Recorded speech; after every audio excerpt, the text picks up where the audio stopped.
தமிழகத்தில் காலியாக உள்ள திருப்பரங்குன்றம், அரவக்குறிச்சி, ஒட்டப்பிடாரம், சூலூர் தொகுதிகளுக்கு மே 19ஆம் தேதி இடைத்தேர்தல் நடைபெறும் என தேர்தல் ஆணையம் அறிவித்துள்ளது.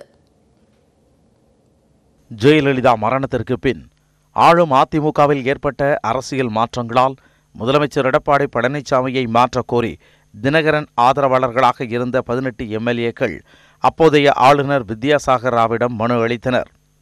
இதையடுத்து 18 பேரையும் தகுதி நீக்கம் செய்து சபாநாயகர் தனபால் உத்தரவிட்டார். இதனால் 18 தொகுதிகளும் காலியானது.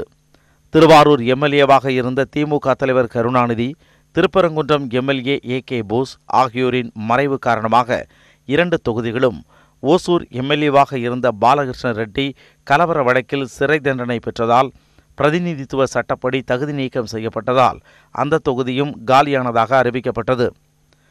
இந்த 21 தொகுதிகளுக்கும் மக்களவைத் தேர்தலுடன் இடைத்தேர்தல் நடைபெறும் என எதிர்பார்க்கப்பட்ட நிலையில் 18 தொகுதிகளுக்கு மட்டும் தேர்தல் தேதியை அறிவித்த தேர்தல் ஆணையம் ஒட்டப்பிடாரம், திருப்பரங்குன்றம், அரவக்குறிச்சி ஆகிய 3 தொகுதிகளிலும் நீதிமன்ற வழக்குகளை காரணம் காட்டி தேர்தலை ஒத்திவைப்பதாக அறிவித்தது.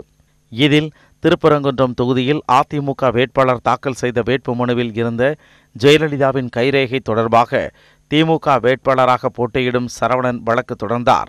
இதேபோல் அரவக்குறிச்சியில் சுயேட்சை வேட்பாளர் கீதா என்பவர் இரு கட்சிகளும் பணம் கொடுத்து வாக்காளர்களை விலைக்கு வாங்கிவிட்டார்கள் என தொடரப்பட்ட வழக்கையும், ஒட்டப்பிடாரத்தில் வெற்றி பெற்ற சுந்தர்ராஜ் தான் அரசு ஒப்பந்ததாரராக இருந்ததை மறைத்துள்ளதால் அவர் வெற்றி பெற்றது செல்லாது என அறிவிக்க கோரி புதிய தமிழகம் கிருஷ்ணசாமி தொடர்ந்த வழக்கையும் தேர்தல் ஆணையம் தேர்தல் ஒத்திவைப்பிற்கான காரணமாக காட்டியது. இதற்கு தமிழகத்தில் உள்ள பல்வேறு அரசியல் கட்சிகளும் எதிர்ப்பு தெரிவித்த நிலையில் 3 தொகுதிகளுக்கும் இடைத்தேர்தலை நடத்த வலியுறுத்தி திமுக சார்பில் வழக்கு உச்சநீதிமன்றத்தில் தொடரப்பட்டது. இதனிடையே சூலூர் எம்எல்ஏ கனகராஜ் நெஞ்சுவலியால் உயிரிழந்தார். இதன் காரணமாக தமிழகத்தில் காலியாக உள்ள தொகுதிகளின் எண்ணிக்கை 22ஆக உயர்ந்தது. சூலூர் தொகுதியையும் சேர்த்து 4 தொகுதிகளுக்கும் தேர்தலை நடத்த கோரிக்கை எழுந்தது. திருப்பரங்குன்றம் தொடர்பான வழக்கில் தீர்ப்பு வெளியான நிலையில் மற்ற 2 தொகுதிகள் தொடர்பான வழக்குகள் வாபஸ் பெறப்பட்டன.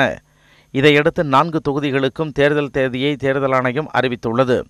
அதன்படி 4 தொகுதிகளுக்கும் அடுத்த மாதம் 19ஆம் தேதி இடைத்தேர்தல் நடைபெறும் என தேர்தல் ஆணையம் அறிவித்துள்ளது.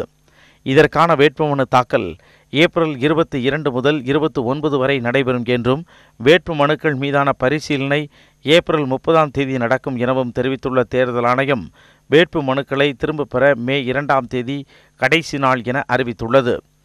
கடைசி கட்ட மக்களவைத் தேர்தல் நடக்கும் மே 19ஆம் தேதி தமிழகத்தில் 4 சட்டமன்ற தொகுதிகளுக்கு இடைத்தேர்தல் நடத்தப்பட்டு அதில் பதிவான வாக்குகள் மே 23இல் எண்ணப்படும் என அறிவிக்கப்பட்டுள்ளது.